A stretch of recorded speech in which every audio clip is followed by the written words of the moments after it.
এটা নতুন ভিডিঅ'লৈ আপোনালোকক স্বাগতম জনাইছোঁ। দুটামান মনৰ কথা ক'ম বুলি ভিডিঅ'টো বনাইছোঁ। ভিডিঅ'টো শেষলৈকে চাব।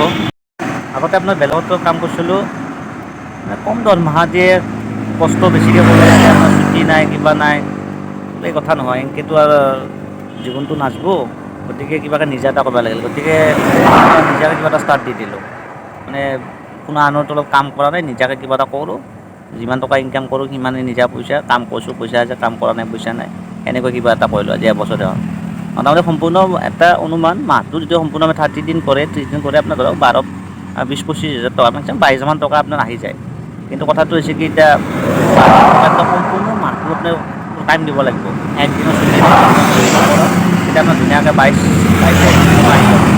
কিন্তু মই ভাবছোঁ কি, মোৰ মনত এটা কথা যে ইমান কষ্ট কিয়নো লাগে, যিহেতু মায়ে দেউতা সুস্থ আছে, কাম কৰি আছে, গতিকে ইমাননো কিয় কষ্ট কৰোঁ। আপোনাৰ মই 12-13 হাজাৰমান টকা কাম কৰোঁ, 12-13 হাজাৰমান টকা কাম, 12-13-14 সেইখিনিমান কাম কৰোঁ, কেতিয়া 15 হাজাৰমান টকা কাম কৰোঁ। বাকী যিখিনি 10 হাজাৰমান টকা নহয়, সেইখিনি মই মানে ঘৰত মানে টাইম দিওঁ, ৱাইফৰ লগত থাকোঁ, বেছিকেলি ঘৰত হ'লেও থাকোঁ। মানে এসপ্তাহ 10 দিন মাহটোত মই ঘৰত বহোঁ। তাৰমানে বহোঁ মানে এইকাৰণে বহোঁ, মানে মায়ে দেউতা যেতিয়া বুঢ়া হ'ব, তেতিয়া বহিনো কি লাভ হ'ব। না মই সিহঁতৰ লগত মোৰ লগত কথা পাতিব পাৰিব, না মই সিহঁতৰ লগত কথা পাতিব পাৰিম। মানে বিচনাত পৰি থকাৰ পিছত মই ছুটি ল'লে কি মানুহে ভাবিব পাৰে কি, এতিয়া সুস্থ আছে, এতিয়াতে কাম টকা ইনকাম নকৰিলে কেইটানো কৰি ল'ব। মোৰ মনে এইটো নকয়। মোৰ মনে এটাই কয় যে মা দেউতা যিহেতু সুস্থ চেংৰাই আছে, কিমানো বয়স আছে, 50, গতিকে একদম টিপ-টপ হৈ আছে আমাৰ নিচিনা, আমাতকৈ বেছি কামহে কৰে। গতিকে এইখিনি সময়ত যদি সিহঁতৰ লগত ফূৰ্তি তামচা নকৰোঁ, বুঢ়া হোৱাৰ পিছত কৰিলে কি হ'ব। গতিকে সেইকাৰণে মই মেক্সিমাম 15 হাজাৰমান টকা ইনকাম কৰোঁ, বাকী 10-12 দিন মাহটোত মই ঘৰত মানে টাইম দিওঁ। মানে এনেকৈ কৰি মই শান্তি পাওঁ। গতিকে এনেকৈ থাকি ভাল পাম, মানে ভাল পাওঁ।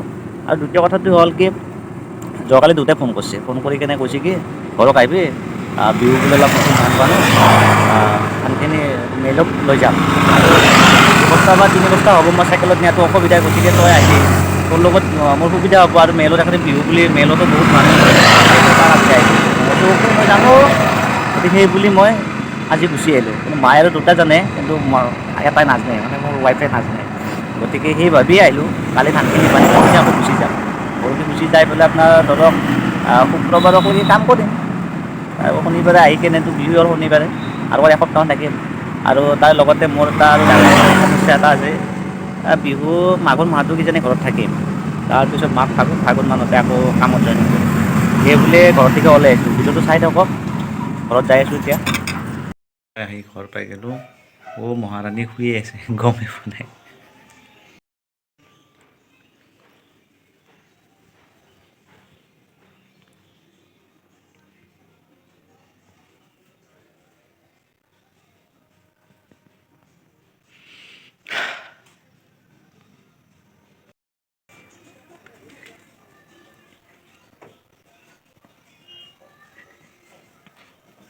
মই গমেই পোৱা নাই।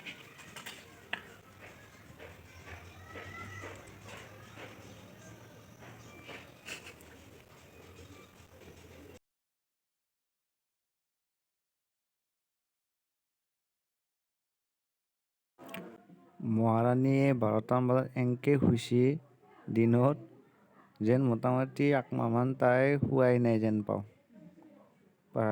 একদম মানে শাৰী শব্দ নাই আৰু। মই যি আহি কাষত গম পাইছোঁ, মানে ৰখছোঁ, গম পোৱা নাই তাই পূৰা শুই আছে।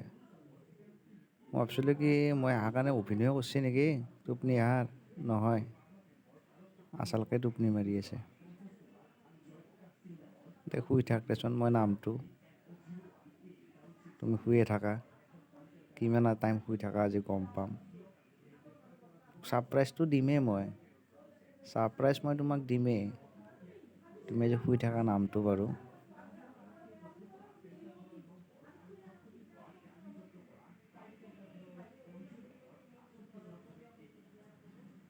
কাণৰ আখৰ একদম হিলে মাৰি দিছোঁ, তথাপিতো নাই, শাৰী শব্দ নাই, পূৰাই শুইছে আৰু।